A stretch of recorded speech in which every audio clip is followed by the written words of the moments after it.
So, ladies and gentlemen, we are looking at the AAA, although this question is very much relevant for AA students. So if you're a AA student, ensure that you listen to this question very, very keenly. I've already sent the answer to you, so you don't have to do any major write-ups. Of course, you can jot down a few points here and there, but I mean, you're sorted out in terms of the write-up. So here I am. So I will display the question paper. I will display the question paper.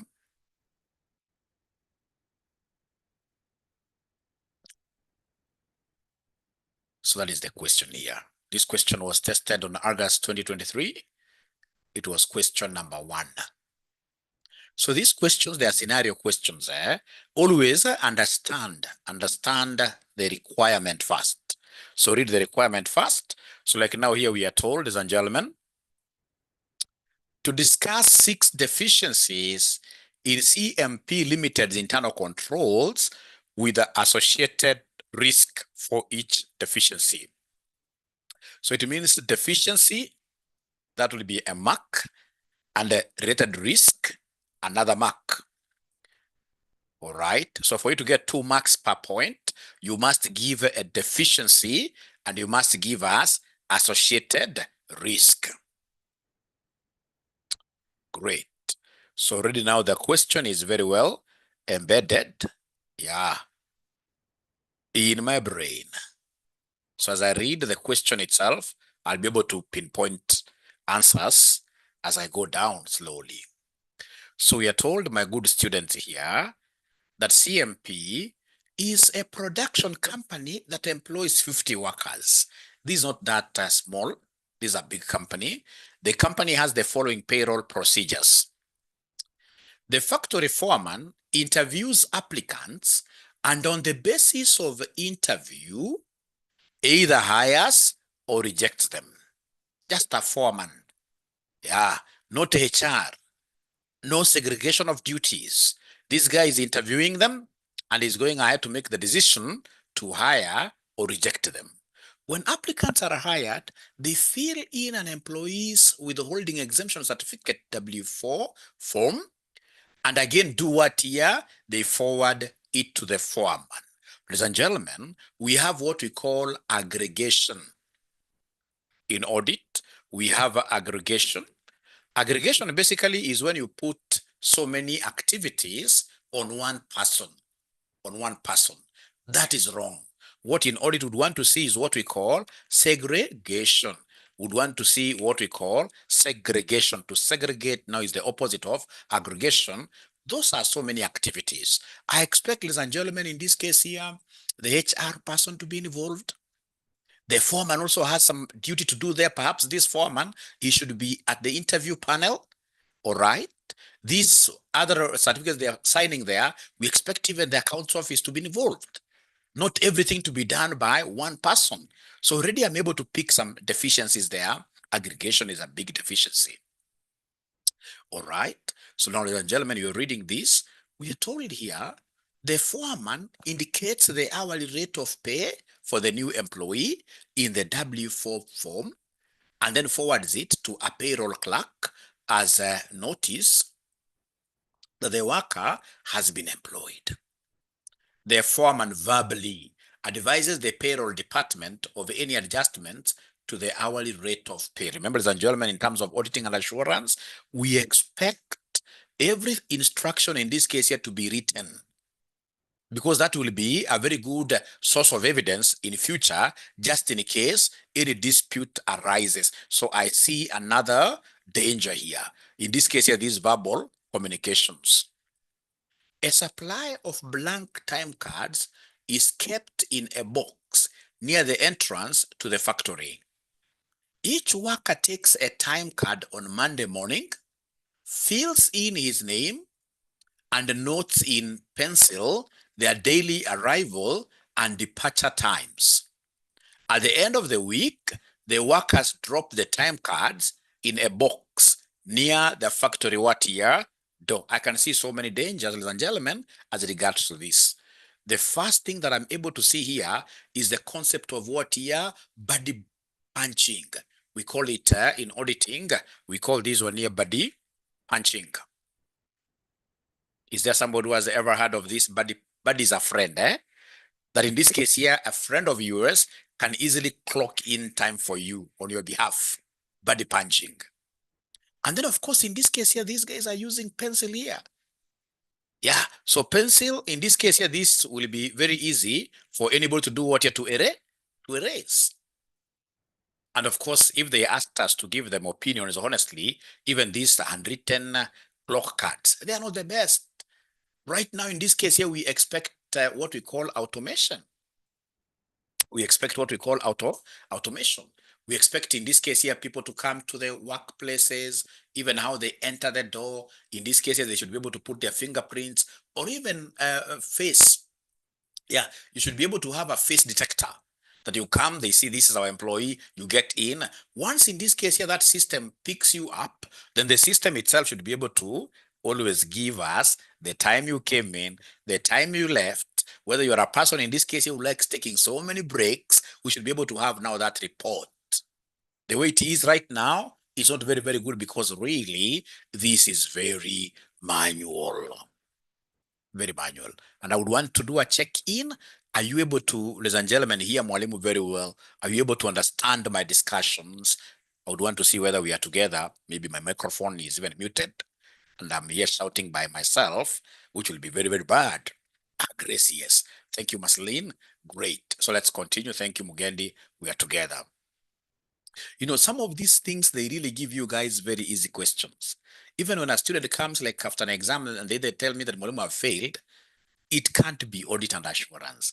It can't be advanced auditing and assurance. This is a very basic paper, very, very basic paper. We are told here, each Monday morning, the completed time cards are taken from the box by a payroll clerk. One of the payroll clerks then records the payroll transactions using a computer system which captures all information for the payroll journal as calculated by that very clerk, and automatically updates the employee's earnings, records, and the general ledger. Again, that clerk is being given too much work. Employees are automatically removed from the payroll when they fail to return in a time card. Yeah, when they fail to return in a time card, they're automatically, in this case here, removed from the payroll. So they don't get like their payment at the end of the month. There could be reasons why somebody has not, ladies and gentlemen, brought in their time card on this Monday or whichever day you tell them.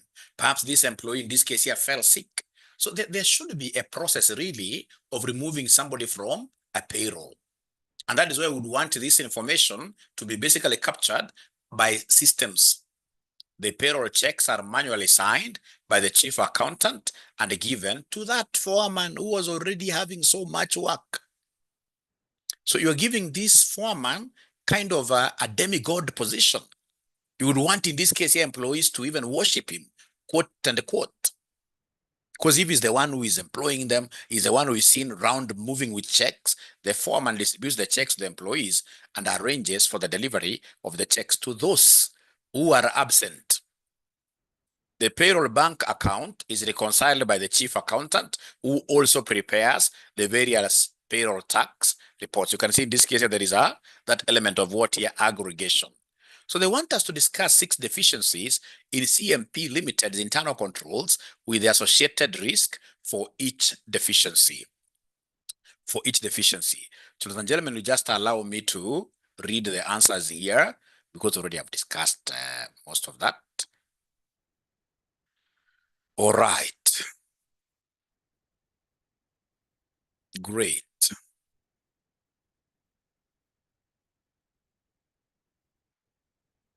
So we are told here deficiency, like now lack of segregation of duties in hiring and a pay rate setting.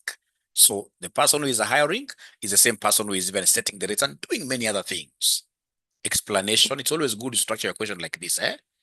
Explanation, what's wrong with this? The foreman hires and sets pay rate without HR or management oversight. Yeah, this is really, really bad. Ladies and gentlemen, remember, we are human beings. And human beings in this case here, generally, we are weak. So if you're giving this foreman all the powers, he happens to be a gentleman, I'm assuming. Yeah, and is the one in this case who is hiring, and at the same time, in this case here, setting up the pay. If somebody, a good lady, comes and smiles at this guy, chances are he can easily give a higher pay. Chances are he may not even consider the technical competence of this girl. Yeah, so the associated risk, what could go wrong? Hiring ghost employees, favorism, inflated salaries. Once you write like that, ladies and gentlemen, you are done. You are done. You are done. Yeah, there'll be favorism here. Now, the next deficiency or weakness, remember deficiencies are weaknesses. Verbal pay rate adjustments. Salary, what could go wrong here? Salary changes are communicated verbally, not in writing. It's an explanation. All right. Sorry. Yeah. Then in this case here, we have the risk. The risk is unauthorized pay increases, misinterpretation of changes, no audit trail. As auditors, when we come there, if somebody got an increment, then we expect to see that in writing. And if, for example, this person got like a very material increase, perhaps in this case here, they changed to a very bigger role like a director. Some positions we even expect to have what we call board approvals. So those board approvals, we should even be able to see this in minutes. Yeah, then we have here loose time card management, the loose cards, the loose cards, the loose cards. This is disturbing.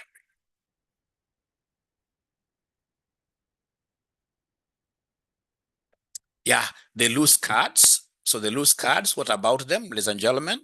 So these loose cards, loose time card management, in this case here, the explanation is that blank time cards are unsecured. You can imagine it's even the employees themselves who are picking them. So employees will pick them, yeah, and they manually fill them in. So in this case here, what is the danger? What is the risk? Ghost hours could be put in there. Then we have the concept of buddy punching. Yeah, buddy punching can easily have, ladies and gentlemen, your friend doing this filling for you. All right. Which of course will lead to claiming hours not worked. No review or approval of time cards. The time cards are processed by payroll clerk without supervisor review. Without supervisor review. Yeah, so in this case, inflicted hours could go undetected. We could have very easily an inaccurate payroll. Inaccurate payroll. Let me just check the charts here.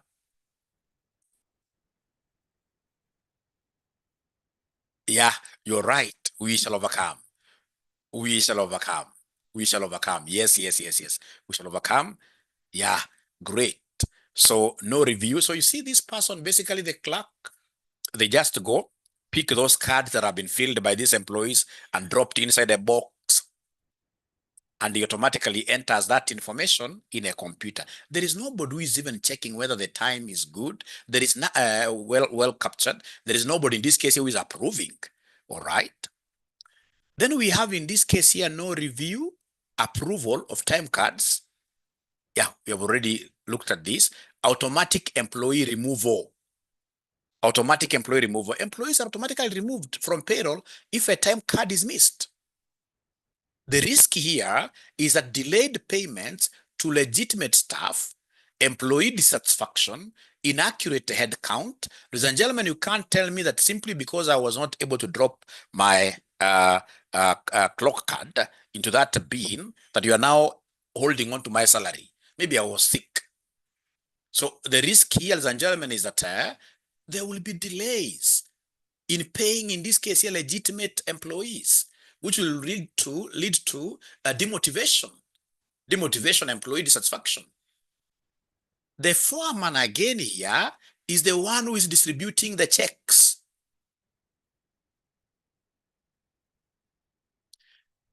Yeah, buddy. You see, buddy is friend. Thank you very much for explaining that. Buddy is a friend. So for example, if Mugendi is my friend, this happens quite a lot.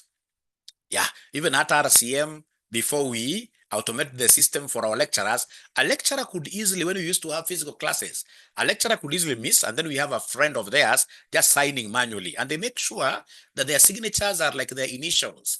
So somebody will have like JA. They don't want to put in very, very complicated signatures so that next time, whenever they miss, somebody is able to go there and sign on their behalf. It's called buddy punching. So buddy doing that punch, yeah, to uplift you, yeah, a favor, but a disservice to the organization. A disservice to the organization. The foreman distributes checks. The foreman involved in hiring also distributes payroll checks, misappropriation of checks for ghost employees or absent staff. Yeah. So in this case here, remember that guy, if he did take some employees who are ghost workers, and again, you're giving him an opportunity to distribute those checks, he'd go and give those ghost people. And these ghost people now will be able to bank, and then they give him a kickback. Chief accountant reconciles and prepares, tax reports. The same person who signs checks reconciles payroll bank account wrong. So there could be possibility of concealment of fraud, e.g. ghost employee payments through reconciliation. So ladies and gentlemen, that is it. I believe you've been able to pick something out of that which can be helpful to you in terms of how you answer your exam. So if you allow me, I'll be able to go to part B of that same question. So part B of this question, ladies and gentlemen, was really an interesting question, a very easy question. Very easy question. So we are required here to prepare a detailed audit program indicating the procedures you would use to satisfy yourself of the accuracy of the cash at bank balances on the client's financial statements. Discuss the propriety or otherwise of reversing the indicated amount of outstanding checks as at 31st December 2022. So, ladies and gentlemen, whenever they talk about the procedures, audit procedures, I'm always reminded of my young man at home. A, E, I, O, U, A, E, I, O, U, A, E, I, O, U, A, E, I, O, U. Do you remember those procedures? Thank you very much, Joy. I can see already you are thinking the same. Yeah, so there will be a lot of analytical procedure, a lot of doing comparisons of the figures, a lot of ratio calculations, and observation of the trends. We have A stands for what here? Inquiries, and the third party confirmation. Actually, somebody should be able to do me a favor by writing all of them down. Yeah, audit procedures. Basically, you think about audit procedures. We call them audit procedures or substantive tests or tests of details. Test of details. Somebody should be able to do me a favor by writing what that R, A, E, O, U stands for. Write them in one place, on one place. You say R stands for this, A stands for this. As they write like that, perhaps we should get a good student who is a good storyteller to give us a nice story. CPA students are too serious with life. I think I'm the only person in this case who is really outgoing here. Yeah, thank you so much. Already, they have done this. So we have analytical review, inquiries, inspection, observation. There will be a lot of recalculation. So for example, ladies and gentlemen here, you'd use to satisfy yourself of the accuracy of the cash at bank balances. So I'm able to see this cash, ladies and gentlemen, I will be able to take, for example, the opening balance last year. Yeah, get in this case here the cash flows, for example, from the cash flow statement. See in this case here what came in from operations, investing activities. There will be a lot for me to be able to see the cash at bank. Yeah, I'll be able to do a bank reconciliation statement myself as an auditor. When I do a bank reconciliation statement, when I do a bank reconciliation and the accountant had done it, then I'm doing what we call reperformance. You see the last one, you guys are not getting it right. The last one is recalculation, and reperformance. Recalculation and reperformance. Yeah, somebody had written it here very well. Recalculation and reperformance. So I'll be able to do a lot of bank reconciliations and that will be a performing activity because somebody had performed that. All right. All right. Ladies and gentlemen, anything to do with the cash at bank, I will have to do inquiries. I would want in this case here to talk to the management.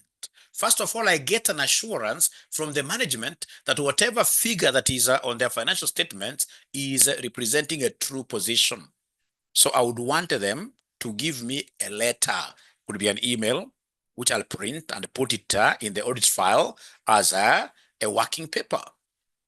Yeah, I would want them to take it upon themselves here to confirm that whatever I'm seeing on the financial statements as cash at bank is the exact cash that existed, at the year end. It doesn't stop there.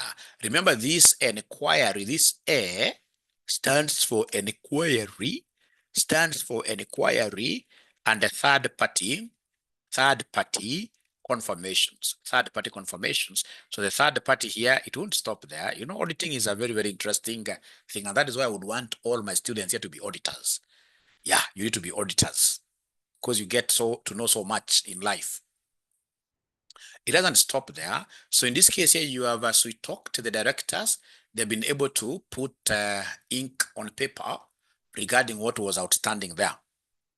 Then I asked them for permission to talk to the bank manager. Yeah, I have to do a third-party confirmation because for us, third-party evidence is more reliable. So I talk to the bank manager, I write a letter to them for them to confirm to us as auditors that for sure how much was existing. So you see, even before I start reading the question, already myself now as a good auditor, I've started reasoning. I've started in this case even compiling answers on my head, which of course I'm jotting down somewhere on my booklet. You don't write on cast paper. Writing on cast paper is an exam malpractice. So you are told here, you are the auditor of flour mint. I love mint. Every day I take mint from 𝐒𝐅𝐅𝐄𝐑 tea gold. 𝐒𝐅𝐅𝐄𝐑 gold tea mint. Very, very good. Yeah, a company engaged in growing and exporting flowers. Assume that when you arrived at your client's office on 11th January 2023 to begin the audit for the year ending 31st December 2022, you discovered that the client had been drawing checks as the creditor's invoices became due, but not necessarily mailing them. So the checks are drawn, but not presented to the owners. He's acknowledging liability, but he has not given those checks to the owners for the owners to present them to the bank. Very interesting. So in that case, ladies and gentlemen, I can see a possibility of cash at bank being overstated. Because should this check, if they had been issued, then money would have been withdrawn. He states that this December 2022 dated checks had been entered in the cash disbursement book and charged to the respective creditors' accounts in December because the checks were pre-numbered. But why are you not presenting them? Again, I see another risk. There is a risk that these guys going concern may not be very, very good. That's why they don't want to pay their creditors promptly. Maybe they don't even have that enough cash in the bank. Heavy sales collections permitted him to mail the checks before your arrival. There was a heavy sales collection, perhaps 1 week. Yeah, once he saw that money now is enough, so he was able to email now these checks to the owners before you arrive. The client then wishes to adjust the cash balance and accounts payable as at 31st December 2022 by 27,600,000 because the cash account had a credit balance. The client is also reluctant to reflect an overdraft in the financial statements. This looks funny. Yeah. Because if he owed these guys genuinely 27 million, instead of him pretending by writing checks on their favor and not presenting those checks to them, he would rather have gone to the bank and asked for an OD and paid those guys, because these particular checks, ladies and gentlemen, were due. So they want us to prepare, first of all, a detailed audit program indicating the procedures you would use to satisfy yourself of the accuracy of the cash at bank balances on the client's financial statements. Remember here, they're not talking about many things. They simply want an audit program indicating the procedures you would use to satisfy yourself. So those are really about the RAEOs. Like this thing of inspection, inspecting documents.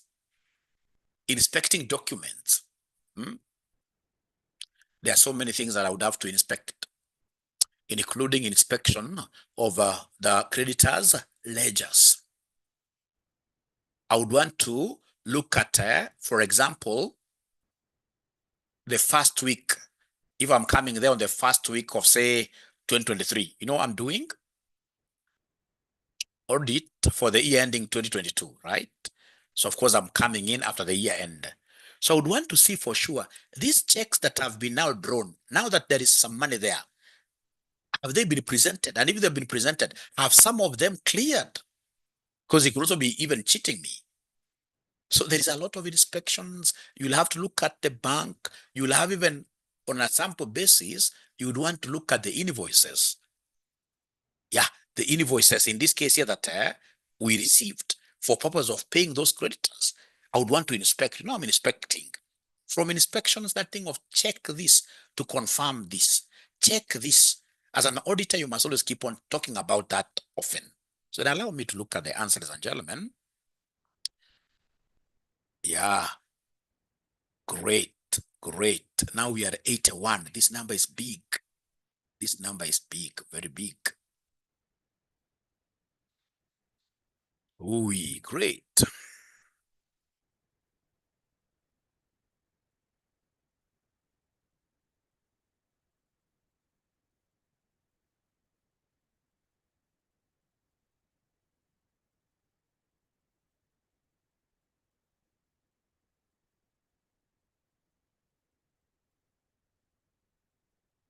Confirmations, check, review.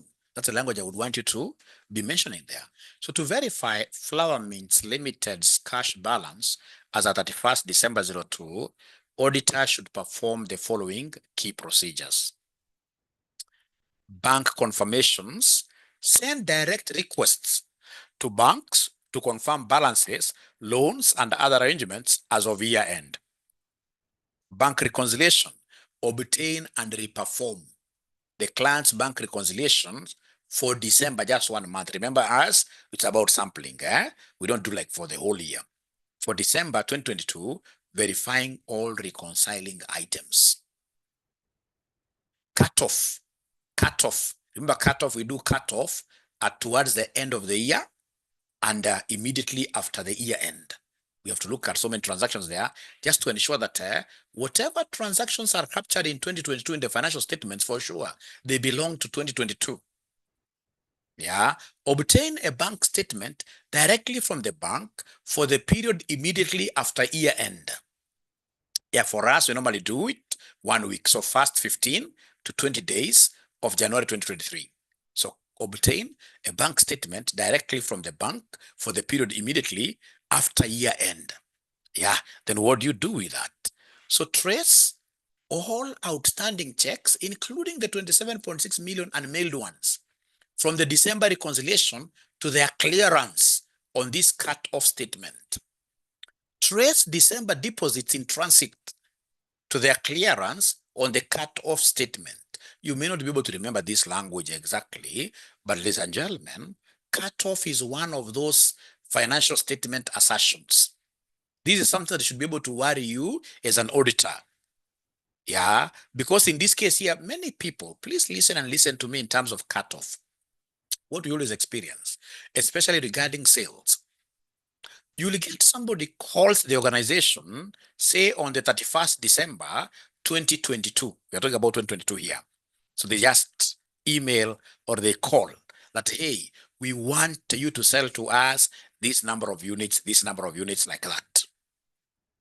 Now, because the directors here would want to cheat and say that their 2022 year was so good in terms of sales, they would want to book this verbally ordered sale into 2022. And yet they know very well that these goods will be delivered in 2023. So the cutoff normally happens. When you see like now, these particular people in this case here, they have received, ladies and gentlemen, genuine invoices from creditors. They know that these creditors are supposed to be paid in 2022. All right. So they have written checks, but they are holding on to them. There must be a cutoff procedure. They must, in this case here, be wanting to overstate, in this case here, creditors or understate them. There must be something that they are up to, simply because they don't have that cash. All right. So whenever you hear about anything towards the end of the year, please don't fail to mention cut off. And how do you check cut off? You simply look at if it sales, like sales for the last week, the month of December. How was it? You look at also sales for the first week of 2023, January. Yeah, you look like say 10 days, 10 days, 5 the other year, 5 this new year. Just observe what happened. Observe the bank statement, what is coming there. Were there check stubs drawn around this time? Keep a keen eye on end of year transactions and the beginning of year transactions to see whether there is confusion about transactions that are supposed to be falling on each other's period.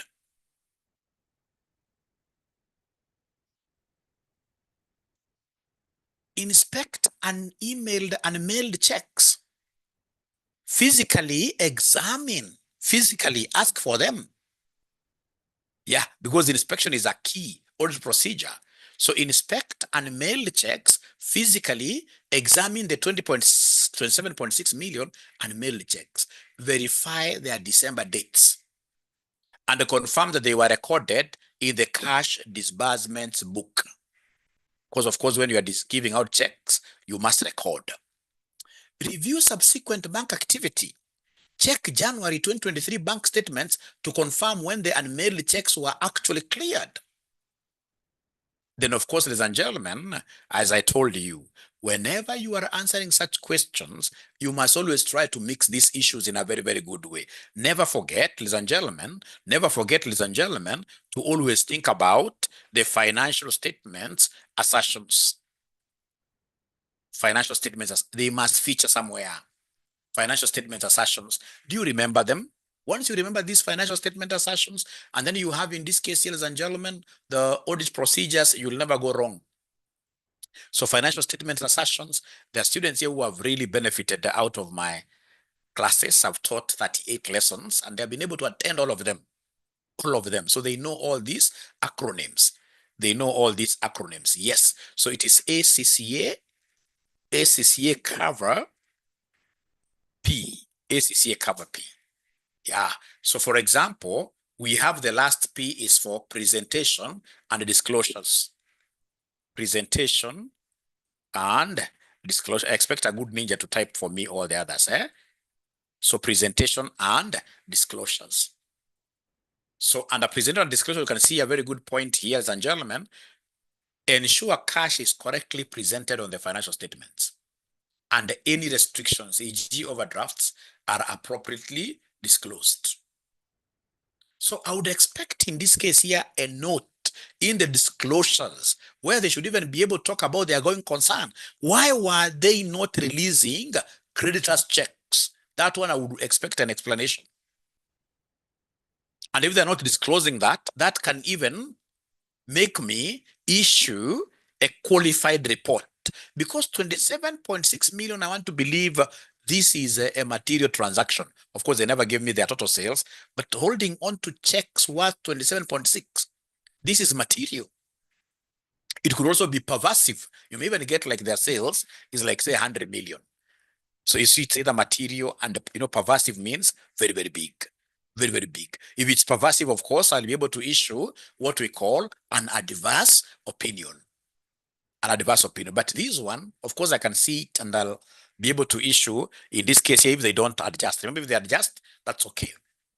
If they don't adjust, then I'll be able to issue what we call a qualified except for opinion. So I will say the books of this company called CMP, the financial statements of CMP portray a true and a fair view, except for the fact that the creditors who are paid their money who are supposed to be paid their money by this date were not paid. So I see a going concern issue. Yeah. I could also come and capture it as an emphasis of a matter paragraph. Yeah, I can give everything okay, but in the EOM, I'll be able to issue an emphasis, even especially they have disclosed. But I'll come to that topic. I haven't yet reached there, but that is really, really important for you to at least master. And here they have not exhausted all the procedures. They have not exhausted all the procedures. The procedures are very, very many. We have RAEOU, analytical procedures. For example, I would want to inspect the creditors account. Look at the creditors, the payables of last year versus payables of this year, and observe the trend. Did this kind of a matter, again, happen, for example, last year? So there's a lot of analysis. I would want to calculate the creditor days, the payables days. That's an analysis. If payable days last year was, say, 30, and the payable days this year are 45, I'll be able to raise a red audit flag. Yeah, why are things not moving? Is it that you have changed the policy? And if you change the credit policy, am I able to get it and see for sure that you've moved your credit policy from, say, 30 days to 60 days? I would expect in this case here to be given even a creditor's aging report for inspection purposes. So when you talk of RAEOU, so in this case here, we have even this inquiries. These inquiries, I would want to do a circularization letter, and talk to some creditors on a sample basis. And the circularization letter, ladies and gentlemen, that we always talk about is what we call positive. Always, whenever you're mentioning this to demonstrate broad and deep understanding of the subject, talk of positive confirmations. Positive confirmations. So the positive confirmations, ladies and gentlemen, you need to tell the creditors. You need to tell the creditors. Yeah, you ask the creditors to confirm their balances with us. Yeah, how much do we owe you? Please reply. So remember, if it's positive, whether they agree with the figure you have quoted there, you will tell them that RCM owes you 10 million. Please confirm.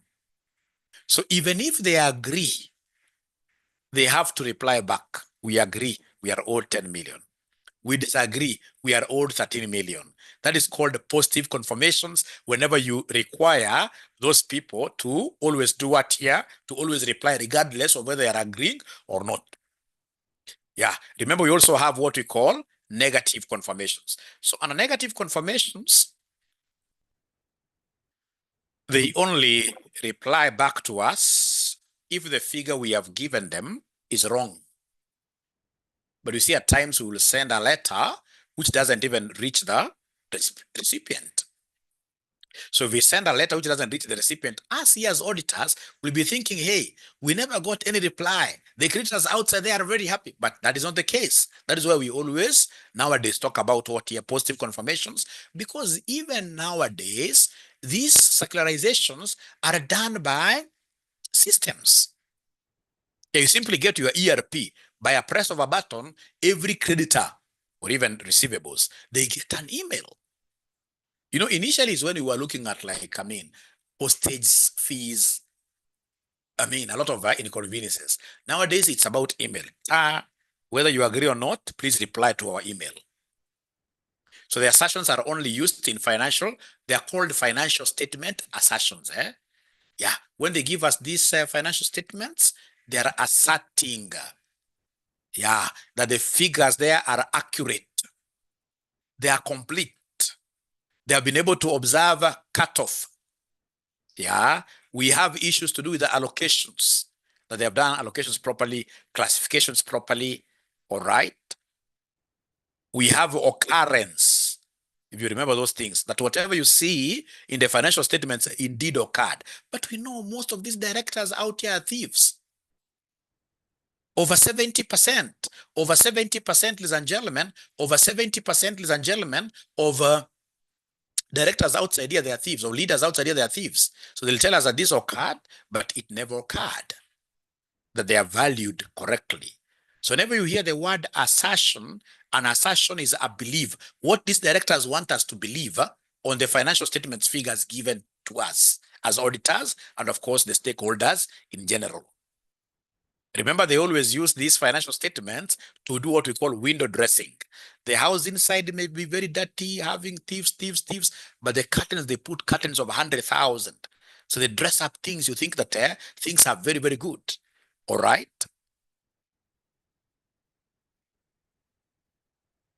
Yeah. All right. Great. You guys are chatting a lot. You're confusing now my trail of thoughts. We shall overcome. We shall overcome. We shall overcome. We shall overcome. Great. We shall overcome. Only questions regarding the session is what you ask there. Any other thing not allowed when Mwalimu is talking. Remember, my man, maybe you guys don't know. Very few men are able to multitask. We're not able to multitask. We were created that simple. You know, if it's a girl can do so many things at the same time as we cannot. You can't even get a man who is able to chew a big G while crossing a road. It's very, very hard. It's one thing at a time. So we shall overcome. We shall overcome. All right. So in terms of R, A, E, or U, don't forget to mention those things, including checking segregation over payables. Yeah. Who is doing this payables statement? Who is in charge of paying them? Because when you start seeing things not moving around, there must be something that is happening. There must be something that is happening. Those are the languages that I would expect to see you using, ladies and gentlemen, in those 5 questions. In all those 5 questions, I would want to see that kind of language happening there.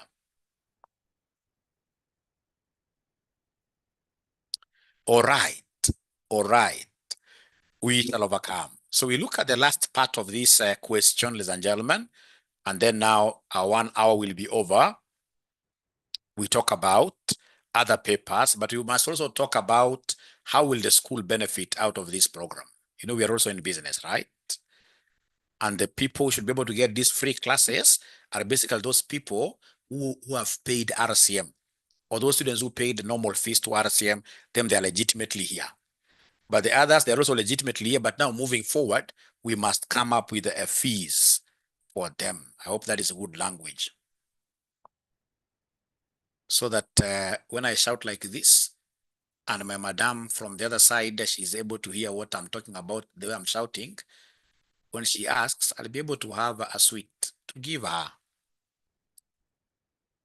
a good chocolate to give her, isn't it?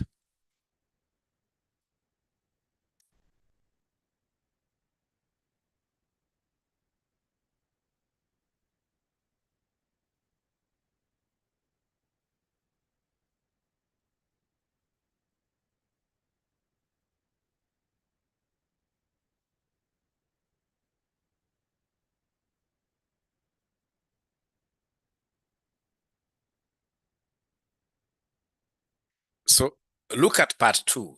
Discuss the propriety, that is the truthfulness or otherwise, of reversing the indicated amount of outstanding checks as at 31st December 2022.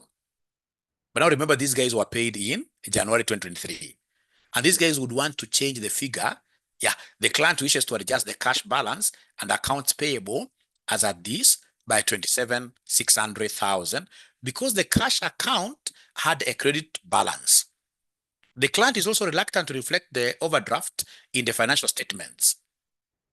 So discuss the truthfulness or otherwise of reversing the indicated amount of outstanding checks as at this date. Ladies and gentlemen, if you allow them to change that particular amount, yeah, and they show that they had paid, you know, they want you to say that that amount now is paid in December 2022. That is wrong. It wasn't paid. Remember, us would want financial statements that portray a true and a fair view. truthfulness. Truthful man. So in December 2022, ladies and gentlemen, those figures had not been paid. That will be very wrong. If they do that, then their payables will be understated. That will not be the correct position. So then how do you answer this? Of course, that is wrong. In accordance to ISS, IFRS, ISAs, that will be very, very wrong. That will be wrong accounting, wrong accounting. So I already have the answer with me here. Okay, so propriety of reversing the 27.6 unemailed checks, reversing the 27.6 in unemailed checks is not appropriate. Reasons: accrual. Under accrual accounting, expenses and liabilities are recognized when incurred by drawing and recording the checks in December 2022. Flour Mint Limited effectively recognized its obligations to creditors. We owe these people. We owed them by that time. Accurate financial picture, reversing these entries would overstate cash, make the cash balance appear higher than it actually is, understate accounts payable, conceal legitimate liabilities. This provides a misleading view of the company's true financial position and liquidity, hiding the overdraft. Audit opinion: as auditors, we must ensure financial statements present a true and fair view. Allowing this reversal would constitute a material misstatement, likely leading to a qualified or even adverse audit opinion, depending on the materiality of this item. Ladies and gentlemen, the kind of reversal they are talking about is that now that these people have paid their creditors in 2023, they would want you to assume like they paid these people in 2022. Yeah, so we pass a journal from 2023, and then we have this journal taken over in 20. That will be so wrong. You will be misrepresenting facts in terms of what? Yeah, in terms of the cash that was available by then. Because that would mean automatically that the cash which is there was really overstated. Yeah, that cash had not been, it wasn't even there. These guys had to wait for a windy day in January 2023 for them, in this case, to pay. So that cash wasn't there.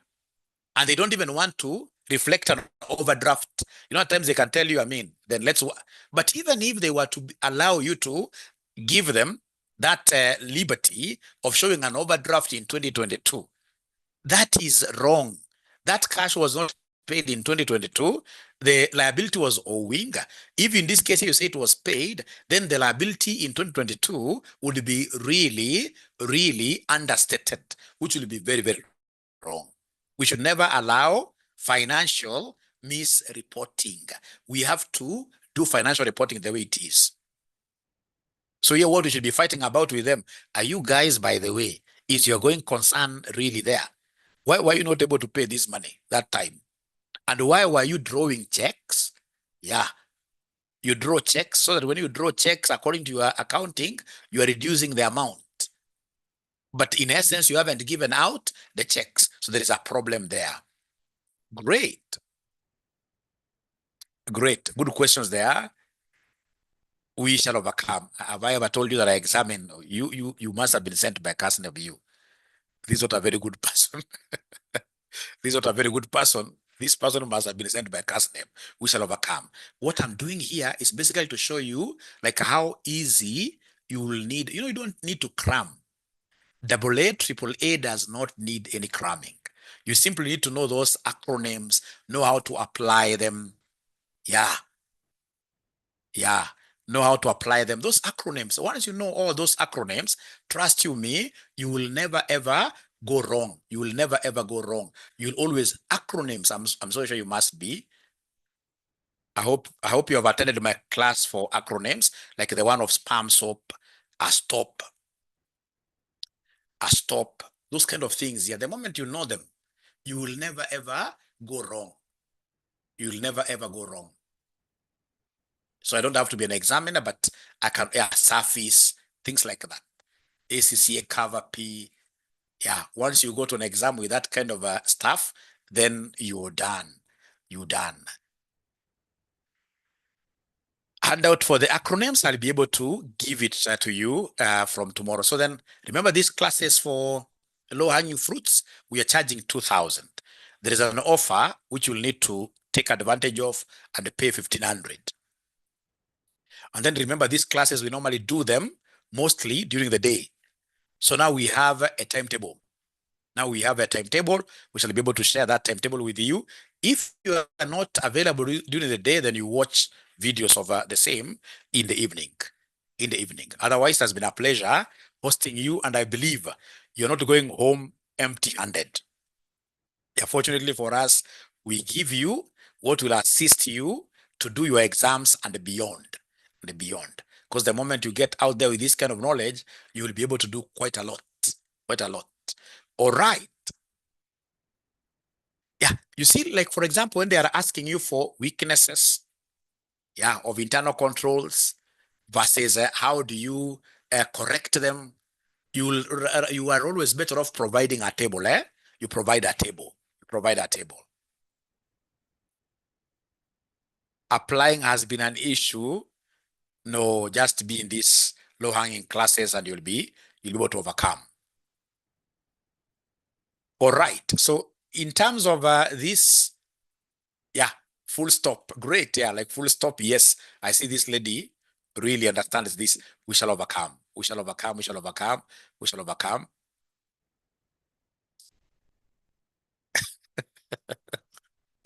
We shall overcome. The first S stands for what here? Segregation, isn't it?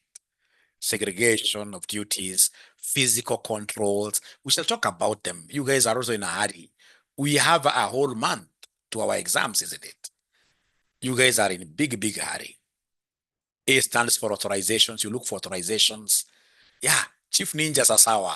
Thank you so much. So if you are interested in joining these low-hanging fruit classes, our number is 0793 555 0793 555 000 0793 555 000. See you today at 1 p.m. for leadership and management.